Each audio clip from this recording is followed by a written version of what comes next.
दोस्तों, अक्सर हमारे दिमाग में एक बात जरूर खटकती है कि हम अमीर क्यों नहीं बन पाते हैं। आज की इस कहानी से आप ये 4 कारण समझ लीजिए, इसके बाद आप कभी गरीब नहीं रहेंगे। अगर आप भी अमीर बनना चाहते हैं तो इस कहानी को बड़े ध्यान से सुनें, और यदि आपने इनका पालन कर लिया तो विश्वास मानिए, आपको कभी बुरे दिन नहीं देखने पड़ेंगे, ना कभी धन और पैसे की कमी आएगी। तो चलिए कहानी की शुरुआत करते हैं। एक बार संदीप नाम का एक लड़का बहुत परेशान रहता था। वो अपने जीवन में बड़ा आदमी बनना चाहता था, ढेर सारा पैसा कमाना चाहता था, जिसके लिए वो दिन रात काम करता, लेकिन फिर भी वो उतना पैसे वाला नहीं बन पाया जितना वो बनना चाहता था। इसकी वजह से वो बड़ा परेशान था। फिर एक दिन उसे पता चला कि उनके गांव में गौतम बुद्ध आए हैं। संदीप ने सोचा कि क्यों ना गौतम बुद्ध से पूछा जाए कि मैं अमीर और पैसे वाला कैसे बन सकता हूं, क्योंकि संदीप ने किसी से सुना था कि गौतम बुद्ध के पास जीवन की समस्या का समाधान है। इसलिए वो दौड़ते दौड़ते गौतम बुद्ध के पास पहुंचा। उनके पैरों में गिरकर उन्हें अपनी बातें बताने लगा। गौतम बुद्ध से कहने लगा, हे बुद्ध, कृपया मुझे बताएं कि मैं अमीर कैसे बन सकता हूं। मुझे जल्दी से जल्दी अमीर बनकर ऐशो आराम की जिंदगी जीनी है। गौतम बुद्ध संदीप की बातें सुनकर मुस्कुराकर बोले, बेटा, अगर तुम सच में अमीर बनना चाहते हो तो मैं तुम्हें एक कहानी सुनाता हूँ। उसमें तुम्हें 4 ऐसी बातें पता चलेंगी जिन्हें जानकर तुम आसानी से अमीर बन जाओगे। फिर गौतम बुद्ध कहानी सुनाने लगते हैं। वो संदीप से कहते हैं, एक गांव में एक बड़ा ही चतुर नाई रहा करता था और एक पंडित जी से उसकी मित्रता थी। दोनों पूरा दिन साथ साथ रहा करते थे। यजमानों के घरों से ही उनकी जीविका चलती थी। एक बार ऐसा समय आया कि काफी दिन बीत गए, पर किसी यजमान ने उन्हें नहीं बुलाया। अब तो उनके आगे रोजी रोटी का संकट खड़ा हो गया। परिवार को कैसे पालें, ये समस्या बनी हुई थी। फिर एक दिन नाई ने पंडित जी से कहा कि अपना धंधा तो चल नहीं रहा, क्यों ना प्रदेश चलें। प्रदेश में ही कोई छोटा मोटा काम करके धन कमाएंगे। उसके बाद वो दोनों थोड़े बहुत पैसे जो पहले से जमा करके रखे थे, उनको लेकर वो दोनों प्रदेश को जाने लगे। इसके साथ साथ नाई ने अपने औजारों की पेटी रख ली और एक मोटी सी रस्सी, एक दही से भरी हुई मटकी और एक ढोलक और साथ में कुछ सिक्के लेकर चलने लगा।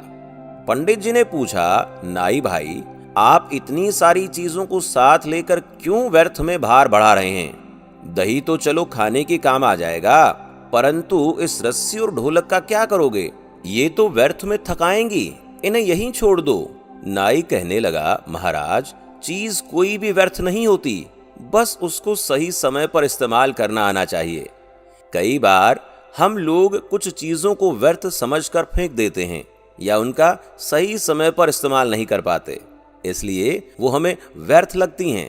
पंडित जी ने सोचा, चलो ठीक ही है, जब भी मनोरंजन करने की इच्छा होगी तो ढोलक बजाकर गा लिया करेंगे।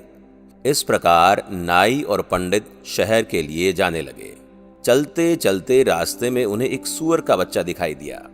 नाई ने उस सूअर के बच्चे को भी पकड़कर अपने थैले में रख लिया। पंडित जी को फिर ऐतराज हुआ। वो कहने लगे, अरे नाई मित्र, अब इस सूअर के बच्चे का क्या करोगे? खुद के खाने का तो इंतजाम नहीं, इसे कहां से खिलाएंगे? नाई बोला, कोई बात नहीं, मैं सब संभाल लूंगा, आप तो बस साथ चलिए, यदि कोई ग्राहक मिल गया तो उसे बेचकर पैसे बना लेंगे। इस प्रकार पंडित जी को समझाकर वे दोनों शहर के नजदीक पहुंच गए। शहर में पहुंचने पर उन्हें पता चला कि यहाँ का जो राजा है, उसके पुराने महल में रात को एक राक्षस आता है जो महल में रहने वालों को खा जाता है। अब तक हजारों लोगों को वो खा चुका है।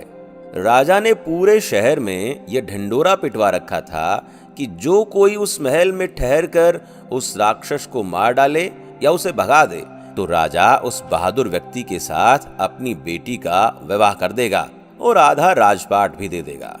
राजा की घोषणा सुनकर नाई ने पंडित जी से सलाह की और बोला, महाराज, जीवन में बड़े बनने के अवसर 1-2 बार आते हैं। यदि मनुष्य ने उन्हें गंवा दिया तो वो कभी बड़ा आदमी नहीं बन सकता। आज वही अवसर हमें आवाज देकर बुला रहा है। यदि हम राक्षस को मारने में या भगाने में सफल रहे तो जीवन भर बैठकर राज करेंगे। नाई की बात सुनकर पंडित जी बोले, अरे मूर्ख आदमी, ये अवसर हमें बुला नहीं रहा है, बल्कि हमारी मौत हमें बुला रही है। यदि हम राज्य और राजकुमारी के लालच में आ गए तो राक्षस जरूर हमें खा जाएगा। अक्सर लालच के कारण ही मनुष्य विपत्ति में पड़ता है। जीभ के लालच में ही मछलियां कांटे में फंसती हैं। ध्वनि के लालच में ही हिरण शिकारी का शिकार बनता है। दाने के लोभ में पड़कर पक्षी जाल में फंस जाते हैं। मौत और विपत्ति हमेशा लालच देकर ही जीवों को फंसाती हैं, और जो बुद्धिमान व्यक्ति होते हैं वो इस तरह के लालच में कभी नहीं पड़ते। कहीं मेहनत मजदूरी करके खा लेंगे, कम से कम जिंदगी तो सुरक्षित रहेगी। नाई कहने लगा, अरे महाराज, एक बात सुनो, नदी पार वही करते हैं जो उसमें कूद कर तैरते हैं। डर कर किनारे पर खड़े रहने वाले कभी नदी को पार नहीं कर सकते। साहसहीन व्यक्ति बड़े होने के सपने तो देख सकता है, पर बड़ा नहीं बन सकता।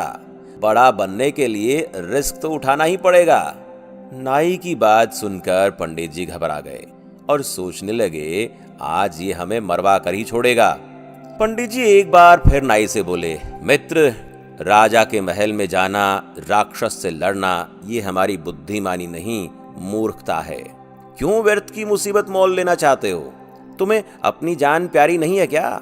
यदि तुम्हें अपनी जान प्यारी नहीं है तो कोई बात नहीं, कम से कम मेरे प्राणों की तो चिंता करो।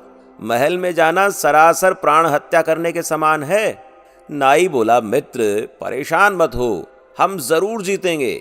जीतने वाले कोई अलग काम नहीं करते, वो हर काम को अलग तरीके से करते हैं।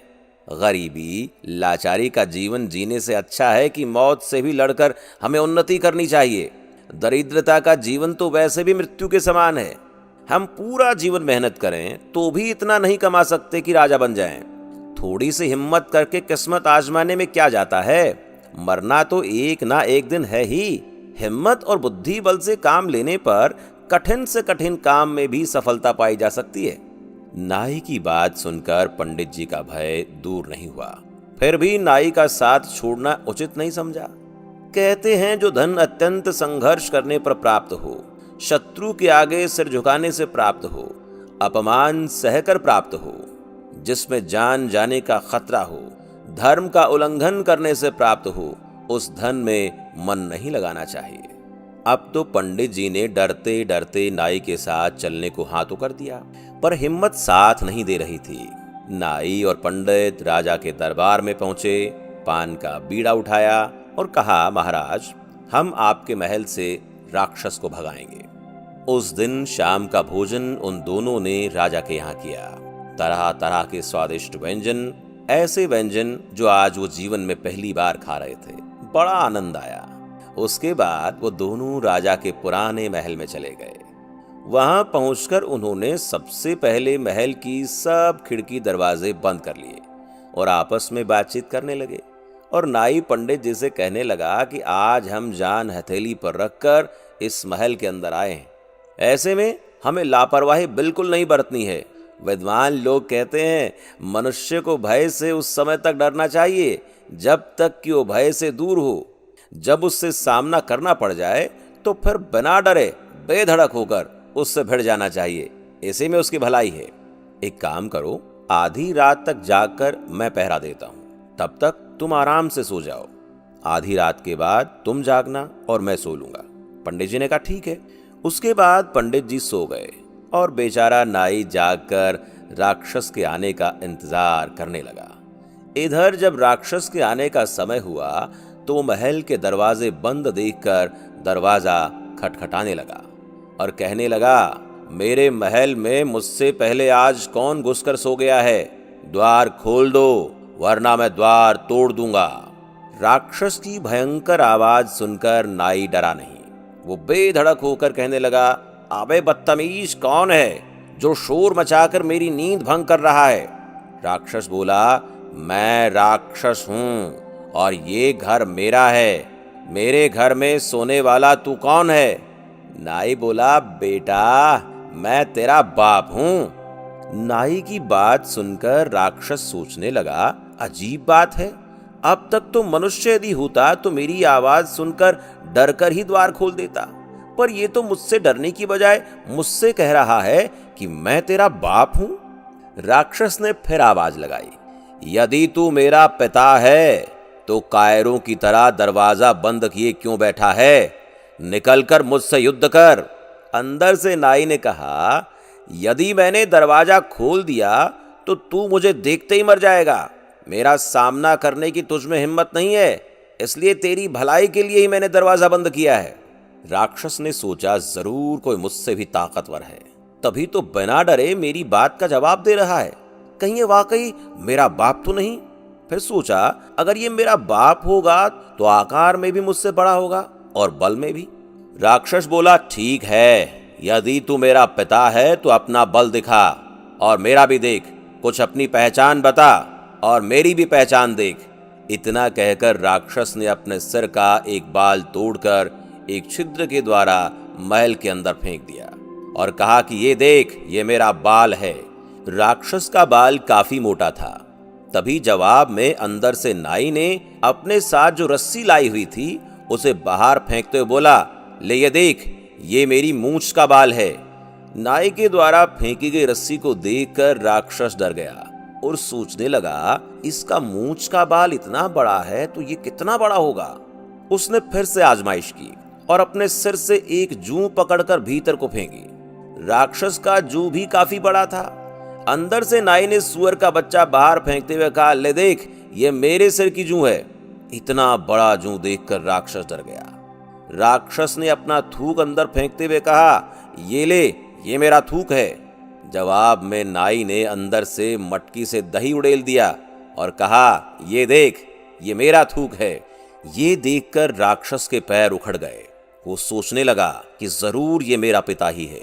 फिर भी उसने एक बार और परीक्षा करने की सोची। उसने जोर से गर्जना की। उधर जवाब में नाई ने अपनी ढोलक को पीटना शुरू कर दिया। ढोलक की आवाज को गर्जना समझकर राक्षस का मलमूत्र छूट गया। वो समझ चुका था कि अंदर कोई मुझसे भी बड़ा राक्षस है। नाई ने कहा, अबे पागल, पूरी रात परीक्षा ही करता रहेगा या आमना सामना भी करेगा? ले, मैं दरवाजा खोलता हूं, तू मेरा दर्शन भी कर ले। इतना कहकर नाई दरवाजे के ऊपर छुपकर बैठ गया और पंडित जी से दरवाजा खोलने के लिए कहा। डरते डरते पंडित जी ने दरवाजा खोल दिया। राक्षस भी डरता हुआ धीरे धीरे जैसे ही अंदर बढ़ा तो नाई ने अपने उस तरह से राक्षस की नाक काट ली। वो राक्षस नाक पकड़कर रोता हुआ चिल्लाता हुआ वहां से भाग खड़ा हुआ और बोला, अब मैं यहां कभी नहीं आऊंगा, ये महल तुम ही रख लो। नाई बोला, खबरदार, आना भी मत, अगर आया तो अगली बार तुझे जीवित नहीं छोड़ूंगा। इस तरह सदा सदा के लिए वो राक्षस राजमहल को छोड़कर चला गया। शर्त के अनुसार नाई आधे राज्य का मालिक बन गया और राजा की बेटी से उसका विवाह हो गया। उसने अपने मित्र पंडित को अपना मंत्री बना लिया। उसके राजा के रूप में नाई अपने मंत्री पंडित से कहता है, हे मित्र, मनुष्य इन 4 बातों को सदैव याद रखे तो वो कभी गरीब नहीं रहेगा। पहली बात, अवसर को पहचानना चाहिए और उसे पकड़ने का प्रयास करना चाहिए, और जो आपके पास है उसे व्यर्थ की चीज ना समझकर उसे सही समय पर इस्तेमाल में लेना चाहिए। दूसरी बात, हिम्मत के साथ बुद्धि बल से काम लेना चाहिए। बिना बुद्धि बल की सहायता से शूरवीर भी हार जाते हैं। बुद्धि से मनुष्य छोटा होकर भी बड़े से बड़े को पराजित कर सकता है। तीसरी बात, सदैव सोच बड़ी रखो। छोटा सोचने वाला कभी बड़ा नहीं बन सकता। कहते हैं जब सोच बड़ी होगी तो ही मनुष्य बड़ा कदम उठाता है। चौथी बात, अमीर बनने के मार्ग में ये 6 चीजें बाधाएं बनती हैं। नंबर 1, लापरवाही। नंबर 2, औरत की गुलामी। नंबर 3, बीमारी। नंबर 4, संतोष। नंबर 5, बुज़दिली। नंबर 6, अपनी जन्मभूमि से प्यार। उसके बाद गौतम बुद्ध ने संदीप से कहा, यदि इन बातों को आपने ठीक से समझ लिया तो जीवन में कभी भी गरीबी का मुंह नहीं देखना पड़ेगा। आप धीरे धीरे धनवान बनते चले जाओगे। गौतम बुद्ध की सारी बातें संदीप को समझ में आ गईं। उसके बाद संदीप ने अपने जीवन में उन्हीं 4 बातों को अपनाया और वो अपनी जिंदगी में धीरे धीरे अमीर आदमी बनता चला गया। तो दोस्तों, अगर आप भी अपनी जिंदगी में अमीर बनना चाहते हैं तो बस इन 4 बातों की गांठ बांध लीजिए, उसके बाद आपको अमीर होने से कोई नहीं रोक सकता। तो दोस्तों, कैसे लगी आपको हमारी कहानी कमेंट सेक्शन में जरूर बताना, और हाँ, वीडियो को लाइक करके अपने दोस्तों परिवारजनों के साथ शेयर जरूर करें। और ऐसी कहानियां रोजाना सुनने के लिए हमारे चैनल द बुद्धा शो को सब्सक्राइब करके बेल नोटिफिकेशन ऑन करके ऑल पर सेट कर लें, ताकि आप तक हमारी हर नई कहानी बिना किसी रुकावट के पहुंचती रहे। धन्यवाद, प्रणाम, आभार।